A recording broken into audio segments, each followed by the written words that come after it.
The massive space station Nexus Prime floated silently in the void, its crystalline corridors buzzing with unprecedented activity. Representatives from across the galaxy had gathered for an emergency session that would reshape the balance of power among the stars.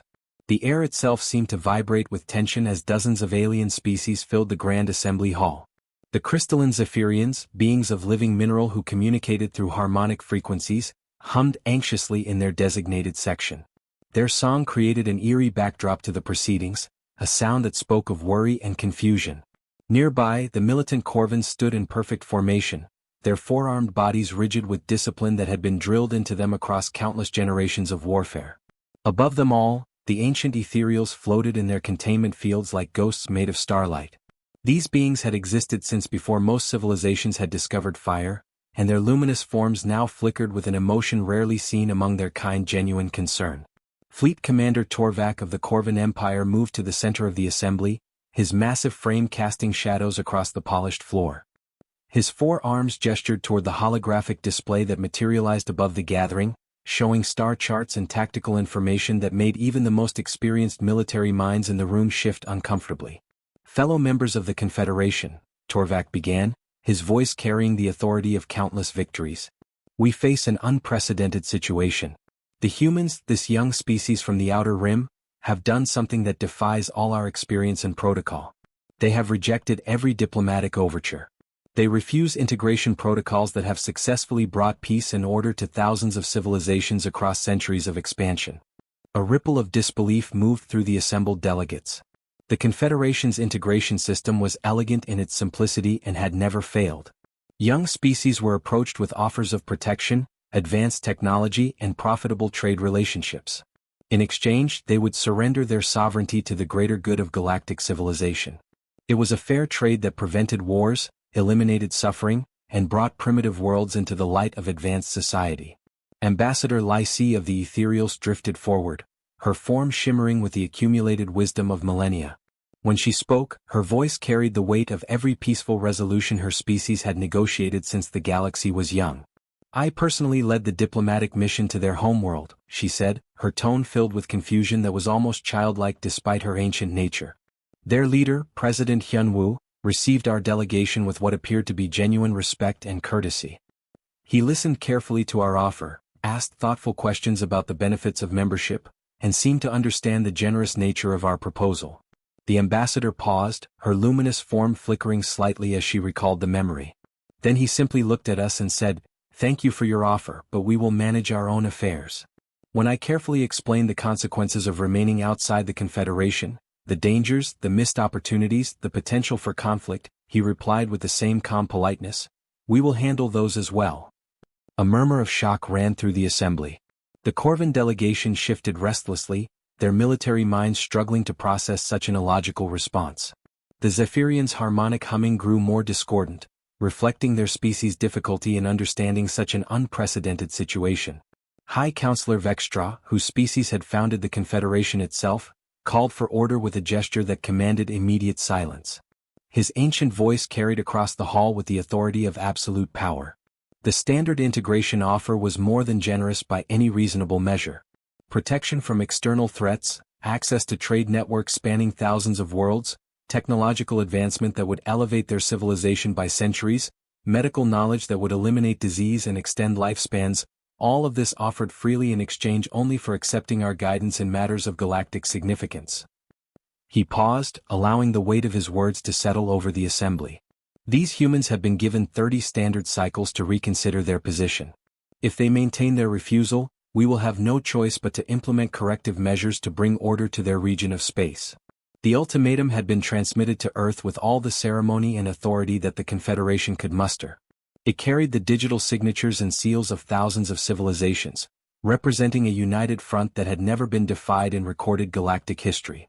The message was clear, formal, and backed by military might that could reduce entire star systems to cosmic dust. For the Confederation, this was merely a formality. In their vast experience spanning countless first contacts with primitive species, no civilization had ever maintained their refusal beyond the first demonstration of overwhelming force.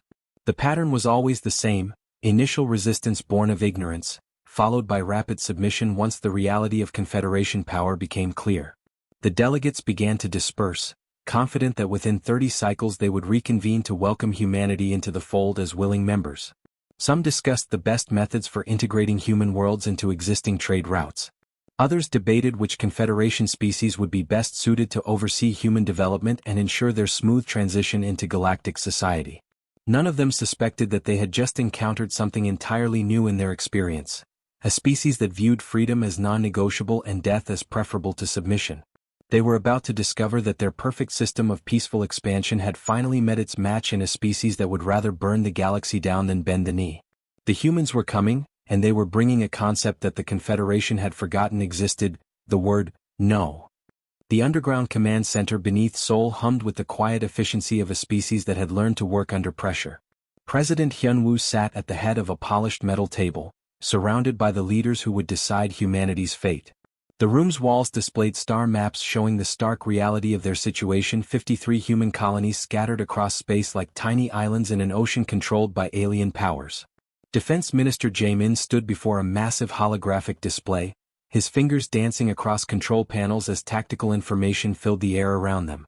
Numbers and statistics painted a picture that would have driven most species to immediate surrender. "The disparity is overwhelming," he said, his voice calm despite the gravity of his words. "Our colonial fleet consists of approximately 400 combat vessels. Intelligence suggests the Confederation maintains active fleets numbering in the tens of thousands." Foreign Minister Eun-ji opened the official Confederation document on her tablet, reading aloud the demands that had arrived with their ultimatum. Her voice remained steady, though everyone in the room could hear the underlying tension. Complete dismantling of all human defensive installations across every colony. Acceptance of Confederation oversight in all matters of governance, trade, and military affairs. Payment of integration fees calculated at 40% of our total gross planetary product for the next 50 standard years. A heavy silence fell over the room as the implications sank in. Admiral So-young of the Colonial Fleet ran calculations on her personal display, her experienced military mind processing scenarios and outcomes. "The integration fees alone would bankrupt every human world within a decade," she said quietly. "We would become indentured servants working to pay for the privilege of our own conquest." President Hyun-woo leaned back in his chair, studying the faces of his advisors. These were people who had dedicated their lives to building something unprecedented in human history, a unified colonial government that stretched across dozens of star systems. They had fought pirates, survived alien plagues, and carved civilization from empty space through sheer determination and sacrifice. "Tell me about our defensive capabilities," the president said to Admiral So-young. The admiral's expression grew grim as she pulled up fleet dispositions. "Our ships are newer than theirs in many cases, built with the latest human technology. But we're talking about facing odds of 25 to 1 in the best-case scenario. Our colonial marines are well-trained, but we're looking at fighting enemies we know almost nothing about." Economic Minister Tae-won spoke up from his position near the wall displays. "Our industrial capacity is significant for a species our age, but we're still establishing manufacturing bases on most worlds. The Confederation has had thousands of years to build their war machine." "What about allies?" asked President Hyun-woo. "Are there other species who might support us?" Foreign Minister Eun-ji shook her head. "Every intelligence report suggests the Confederation maintains absolute unity. No species has ever successfully resisted integration. Those who initially refused were brought into compliance through economic pressure or limited military action." Admiral So-young pulled up historical data that their deep space reconnaissance had gathered over the years. "The pattern is always the same. The Confederation makes their offer, resistance lasts a few months at most, then the species accepts integration terms. The longest recorded resistance lasted 8 months before capitulation." President Hyun-woo stood and walked to the main display, studying the tactical projections that showed human space as a small cluster of lights surrounded by the vast network of Confederation territories. "What they're offering isn't membership," he said quietly. "It's slavery with better marketing." Defense Minister Jae-min nodded grimly. "The integration protocols are designed to eliminate any possibility of independence. Within a generation, human culture would exist only in history books approved by Confederation censors. Our children would grow up as second-class citizens in their own systems," added Foreign Minister Eun-ji. "The economic model ensures we could never accumulate enough resources to challenge their authority." Admiral So-young walked over to join the president at the display. "There is one factor they might not have considered," she said slowly. They've been dealing with species that had no experience with galactic-level conflict. We've been fighting each other for thousands of years. We understand war in ways they might have forgotten. The president turned to face his cabinet, his decision clear in his expression before he spoke. I need to know our real options. Can we fight them? Admiral So-young's response came without hesitation, her military training overriding the impossible mathematics of the situation. We can fight them. We might not win in any conventional sense, but we can make them pay a price they've never had to consider before. What kind of price? Asked the president. Every human colony has been built with defensive considerations that go beyond what they've seen before. Our ships are designed for combat efficiency, not peacekeeping duties. Our Marines train for actual warfare, not crowd control. The Admiral's voice grew stronger as she spoke. We can make conquest cost more than they've ever paid. President Hyunwoo looked around the room one final time. Are we agreed then? We reject their ultimatum. The unanimous response came without debate.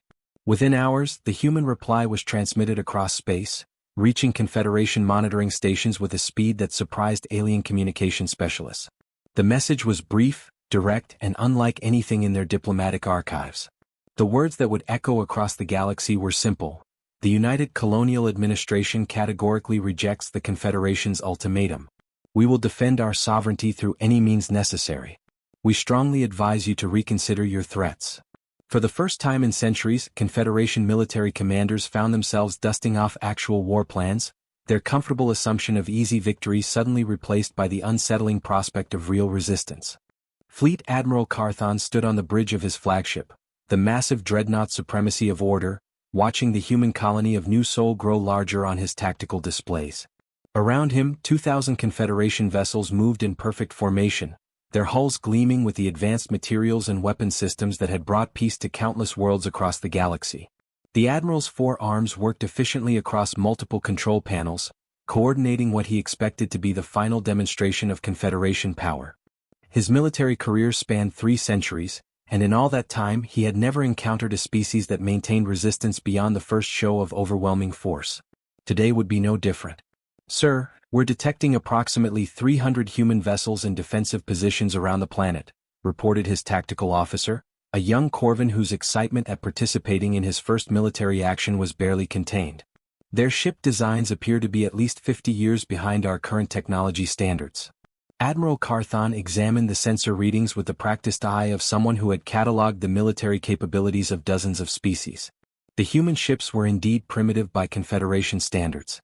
Their hulls showed the rough construction typical of a young spacefaring civilization, and their weapon signatures indicated energy outputs far below what his fleet could produce.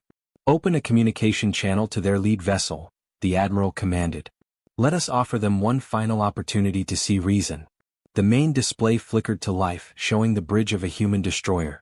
The vessel's name, Taigukgi, was displayed in both human script and Confederation standard translation protocols. The human who appeared on screen wore a simple military uniform, his face showing none of the fear that Admiral Carthon had come to expect from outmatched opponents. I am Fleet Admiral Carthon of the Corvan Empire, speaking on behalf of the Galactic Confederation, he began, his voice carrying the authority of absolute power. You are facing a force of 2,000 vessels equipped with weapons capable of reducing your entire planet to cosmic dust. This is your final opportunity to surrender and accept Confederation protection. The human captain, whose nameplate identified him as Minho, studied the Admiral with calm eyes that showed no trace of the submission that should have followed such a display of force. When he spoke, his words carried across space with a quiet determination that sent an unexpected chill through the Confederation bridge crew. I am Captain Minho of the Colonial Defense Force, he replied. New Seoul stands. If you want our world, come and take it. The communication channel closed with a finality that left Admiral Carthon staring at his displays in confusion. In 3 centuries of military service, no species had ever maintained defiance when faced with such overwhelming odds. His tactical computers calculated the engagement as a simple cleanup operation. His advanced ships against primitive human vessels in a battle that should last minutes at most. Begin the attack, he ordered. Minimize damage to planetary infrastructure. This should be over quickly. What happened next would be studied in Confederation military academies for generations to come, not as an example of proper tactics, but as a warning about assumptions and the dangerous unpredictability of desperate enemies. The human ships did not retreat as expected. They did not attempt to negotiate or signal surrender when the first Confederation volleys tore through their formation. Instead, they closed distance with a ferocity that defied every tactical model in the Admiral's databases. Captain Hygiene of the human frigate Ararang became the first to demonstrate what would become known as the human doctrine of warfare. When her ship's weapons failed and her hull began venting atmosphere, she did not abandon ship or signal distress. Instead, she aimed her dying vessel directly at the Confederation dreadnought Eternal Victory and engaged her engines at maximum power. "Sir, the human vessel is on a collision course," reported the tactical officer, his voice rising with alarm. "They're not responding to our warnings." Admiral Carthon watched in horrified fascination as the small human frigate slammed into the massive Confederation warship. The explosion that followed vaporized both vessels instantly, taking with them over 5,000 Confederation crew members and proving that human desperation could overcome any technological advantage.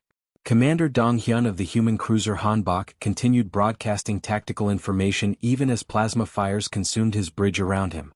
His final transmission coordinated a desperate attack run by the surviving human vessels, his voice remaining steady even as the life support systems failed around him.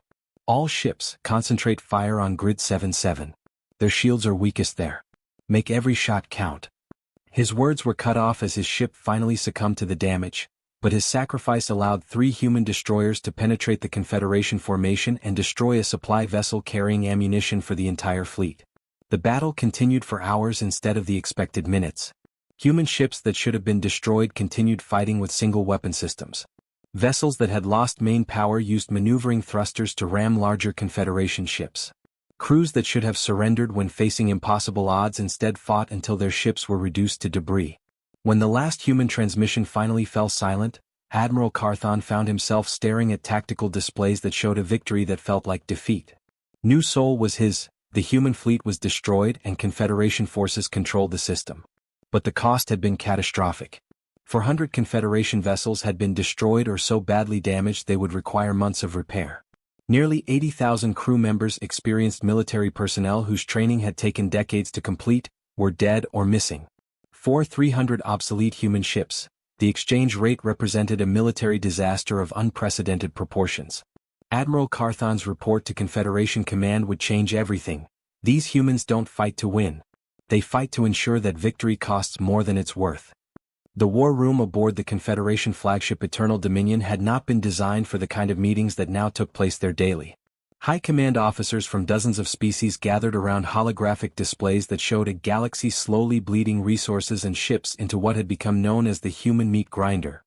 2 years had passed since Fleet Admiral Carthon's costly victory at New Seoul, and the Confederation found itself fighting a war unlike anything in their historical records.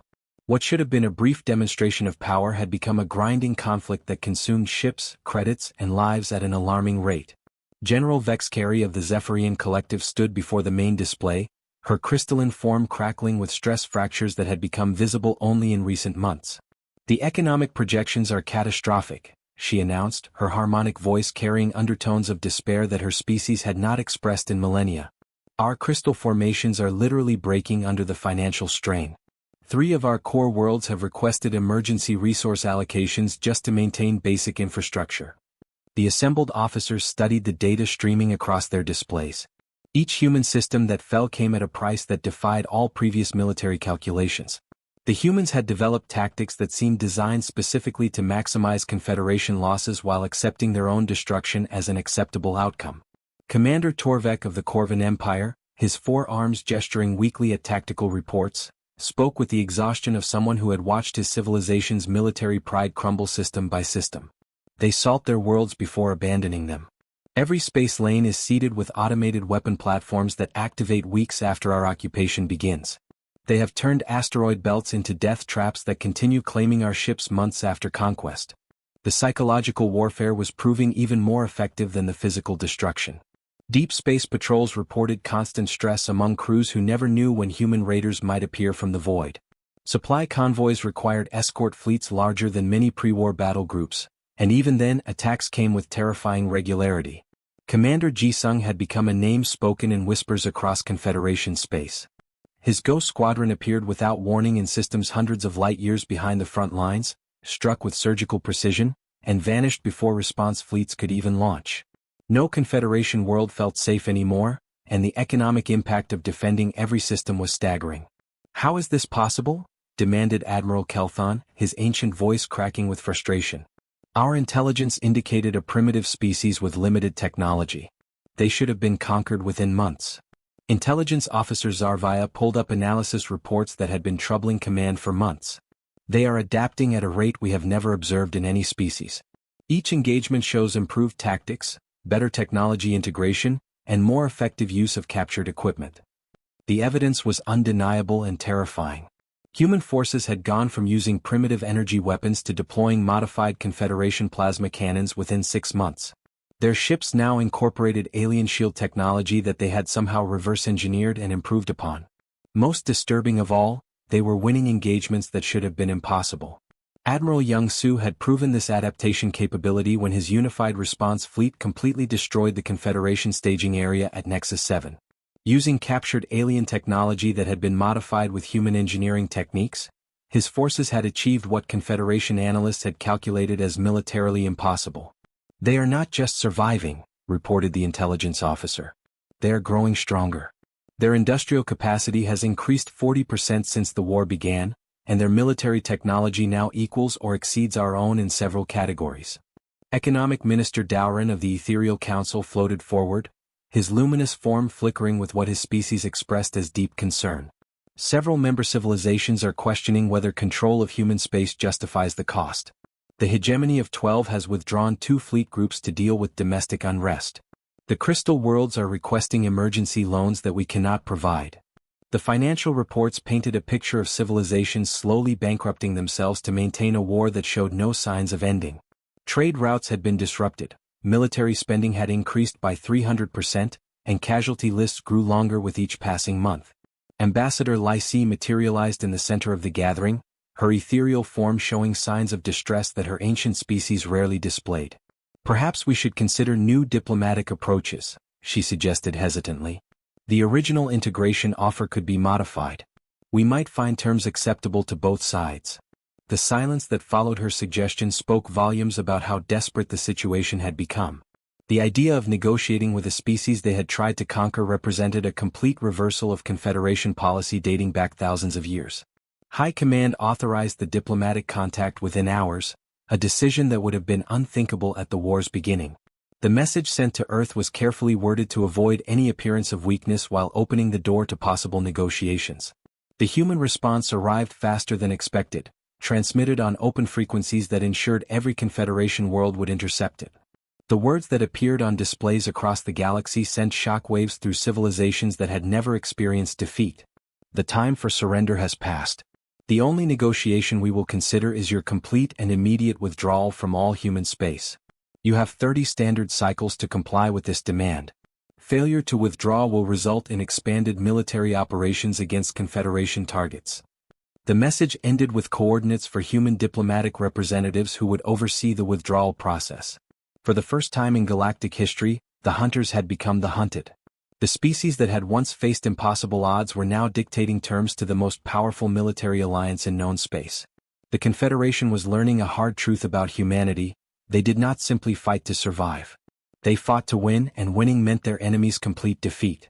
The emergency session aboard Nexus Prime felt different from the confident gathering 3 years earlier.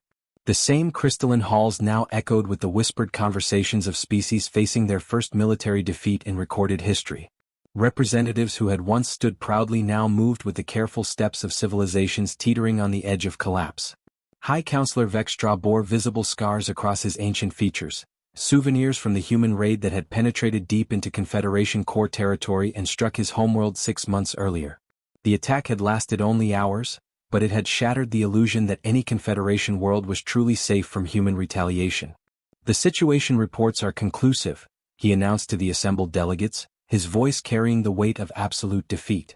"We are not winning this war. We are not even fighting it to a stalemate. We are losing, slowly and completely, in ways that threaten the very foundation of our civilization." The holographic displays around the chamber showed the true scope of the disaster.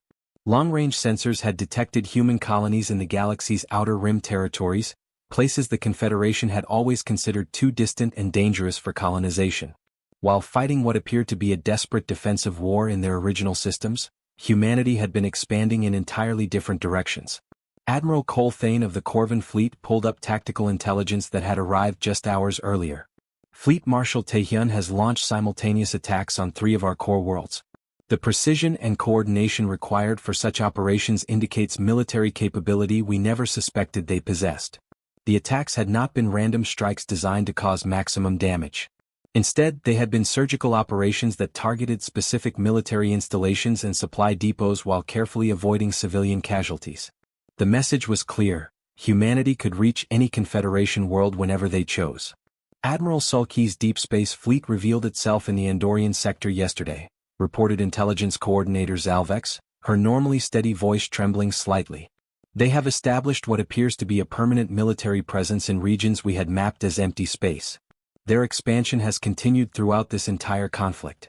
The economic data painted an even grimmer picture. Defense spending had increased by 400% across Confederation space, draining resources from education, infrastructure, and social programs. Several member species had experienced civil unrest as populations questioned why their governments were bankrupting their worlds to fight a war that seemed to benefit no one. Ambassador Lycie of the Ethereals floated forward, her luminous form now flickering with exhaustion that her ancient species had not experienced in millennia. The Zephyrian Collective has formally requested permission to withdraw from active military operations. Their crystal formations are fracturing under the economic strain. Similar reports arrived from across Confederation space. The hegemony of 12 had already recalled their fleets to deal with domestic problems. The Ring Worlds Compact had suspended military contributions indefinitely. Even the loyal Corvan Empire faced rising casualty rates that threatened their military effectiveness. Commander Dalven stood to address the council, his 4 arms gesturing weakly at displays showing human military evolution over the 3 years of conflict. They have adapted faster than any species in our historical records. Their technology now equals or exceeds ours in multiple categories. Their tactics have evolved from desperate resistance to offensive operations that we struggle to counter. The transformation of human capabilities was the most disturbing aspect of the entire conflict. Intelligence reports showed human industrial capacity had doubled during wartime, their military technology had advanced by decades, and their strategic thinking had evolved from planetary defense to galactic-level operations. "We are no longer fighting the same species we encountered 3 years ago," admitted General Torkav. "They have become something more dangerous than we ever imagined possible." High Counselor Vextra looked around the chamber at representatives of civilizations that had never known military defeat. "We face a fundamental choice. We can continue this war until we have destroyed our own economies and military capabilities, or we can accept a new reality that contradicts everything we have believed about galactic power structures." The debate that followed was brief and bitter. Pride demanded continued resistance, but practical calculations made clear that victory was impossible. The Confederation had tried everything from massive fleet actions to economic blockades to psychological warfare. Nothing had succeeded in breaking human resistance, and every strategy had cost more than it achieved. The final vote was close, with pragmatism winning by a narrow margin over centuries of ingrained superiority. The Confederation would formally withdraw all military forces from human space and recognize human sovereignty over their claimed territories. The announcement was carefully worded to avoid any admission of surrender, but every species in the galaxy understood what had happened. For the first time in recorded history, the Confederation had been forced to abandon a military campaign against a technologically inferior opponent. President In-young of the newly renamed Human Federation accepted the withdrawal with the same direct honesty that had characterized human diplomacy throughout the conflict. "We hold no grudge against those who choose peace over war. Our space lanes are open to honest trade and respectful diplomatic contact. However, this experience should serve as a clear reminder to all galactic civilizations that humanity will never accept domination by others." The aftermath brought changes that rippled across the galaxy. Trade routes were redrawn around human space. Military doctrines were revised to account for opponents who refused to follow established patterns of behavior. Diplomatic protocols were updated to include the possibility that some species might simply say no to Confederation membership. The galaxy learned that freedom was not something humans would negotiate away, regardless of the costs or consequences. They had proven willing to fight impossible odds, sacrifice everything they had built, and face complete destruction rather than accept subjugation. The age of easy expansion was over, replaced by a new era where the simple phrase, "No, thank you," carried the weight of an entire species willing to burn down the galaxy rather than kneel.